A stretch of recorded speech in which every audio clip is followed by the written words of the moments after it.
Big win for them.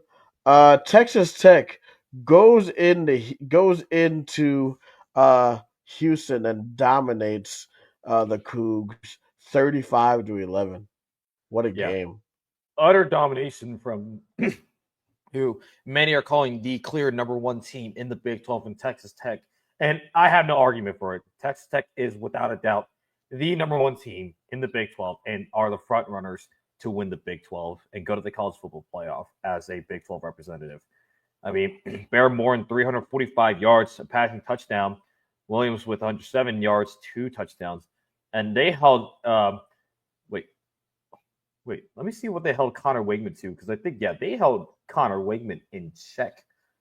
Connor Wig, Oh, it yeah, was actually Zion.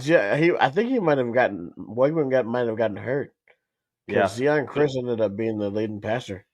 yeah, maybe. I mean, up to that point, I guess before the injury, perhaps Connor Wigman was only 5 of 12, 71 yards, and with an interception. So they held Connor Wigman in check, and then he goes out and then put Zion Chris. Zion Chris goes 5 of 13 with 93 yards, a passing touchdown, and an interception. So they held they held Houston in check in the passing game.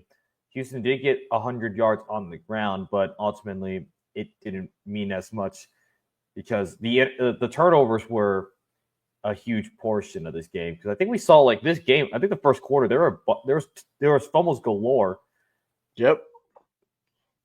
and yeah, just from the jump, Texas Tech gets out to they get up to that early lead. They get up big, just absolutely dominate and show without a doubt that they are the team to beat in the Big 12. And I think this Texas Tech team, they could be competitive in the college football playoff. They can compete with some of these Big Ten SEC schools because the thing that these SEC schools have is they're able to recruit a lot of like talented players, and you have to bag to get them. Texas Tech has that, and I think for national media, they got to put respect on Texas Tech because Texas Tech is doing what these SEC and Big Ten schools are doing. They're getting a lot of money. They're paying these players to come to their program. So, and I would say that they can be competitive in a neutral site field against an SEC or Big Ten squad. Play each other. It's a whole triangle. But we got to talk about another another shock, dude. Dude, what the hell? What? UCLA. UCLA in Westwood beats Penn State 42-37. Penn State, what?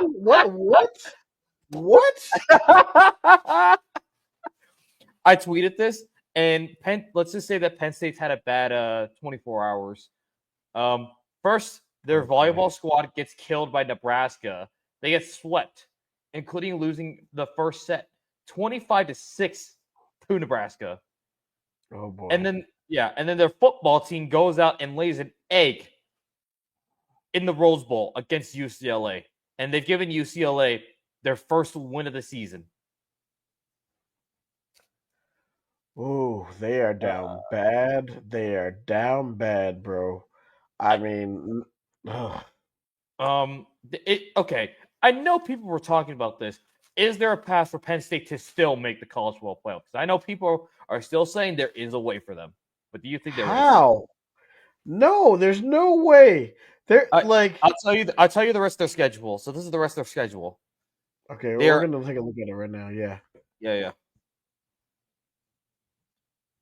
Because there's one game I have circled. There's one game I have circled that is going to be huge for them to even have a shot. All right, what is it?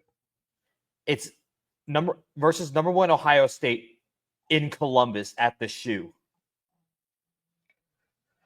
Okay, now I will say, although it was impressive to what Ohio State did of the dismantling of Minnesota, Ohio State, I just like they looked a little bit like yes, they won 24-6 over Washington, but that offense did not look impressive to me. And I mean, we're really gonna see how Ohio State is next week on Big Noon when they're at Illinois next week. That's gonna be a really really good game. Mm-hmm. But I mean, do you think that this is a way that this could galvanize Penn State? Do you think that the wheels can start falling off? Because I mean, if you look bad against Northwestern, you're going to be going into a hornet's nest, which is Iowa City the next week. Oh yeah, So, I mean, the Hawks are going to be looking for a win over Penn State. So yeah. you got to get through these. Penn State has to get through these next two games before they face Ohio State, and then after that, you got to play an Indiana team at home And that's ranked in the top 10. Indiana are world like they are world like.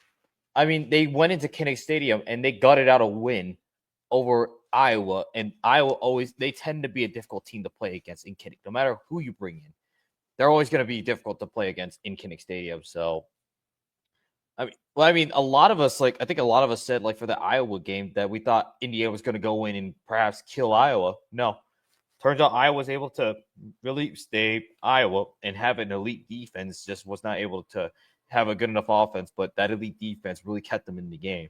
So it's no joke that the Iowa defense is without a doubt still a team to be respected. So yeah, you're Penn State. You need to just fix it now to even have a chance to do it. But I don't think I think with the way the Big Ten is and who's ahead, like I think Penn State's their playoff chances are slim to none. And if you're James Franklin, you need to your seat may be getting warm a little bit because I think a lot of Penn State people might be starting to feel a little frustrated not being able to win the big game against Oregon and then to drop an egg like that against UCLA, a winless squad at that. No, I think that's going to put a lot more frustration on James Franklin. I don't know. His seat may be getting a little bit warm. Yeah, it's getting very, very warm, man. And we're gonna take a look at this last game.